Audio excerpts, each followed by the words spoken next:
Repair lang daw to idol. Bumper idol. So, lahat ng kalaman natin ay ibuhos natin dito. Dahil masilan to. Ang lapis sa kanto idol.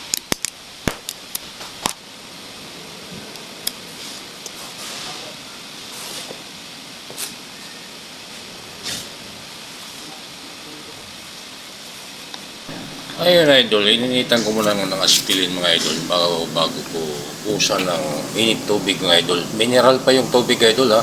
Galing sa aming inumin. At yan o. At para kasi ako kontento mga idol, buro baluktot pa yung mga kanto. Kaya ang ano ko itong mineral na tubig na mainit idol. Kung saan dito kami nagtitimpla ng kape idol. Para yung mga kanto na idol, yung buro baluktot ay matuwid. At hindi mahirapan yung ating pintor mga idol. Ganun ako magmahal sa pintor mga idol. At siyempre, dahil sa may utang na loob sa akin na yung mga pintor na yun, painumin naman ako na mamaya mga idol ng MP. Ganun ang tunay na samahan mga idol. So ito mga idol, dahil personal ang paggawa to mga idol. Ito yung expander idol, rear bumper mga idol, dahil nagtitipid mga idol. At company car naman to mga idol, kaya di masyado masilan. So maliman lang sa siyempre, dahil gagawin na rin natin ang maayos mga idol. Para naman walang masabi mga idol at babalik ng balik sa atin mga idol pagkasakali magkaroon ng problema ang kanilang service. Ganun lang yung idol. Ay mahal din kasi itong rear bumper na to at medyo lumang modelo to mga idol.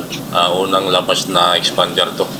So ayan, init ulit mga idol dahil mayroon pang kuntit lang natitira. Dahil napakalakas na pagkatumbok mga idol sa likod.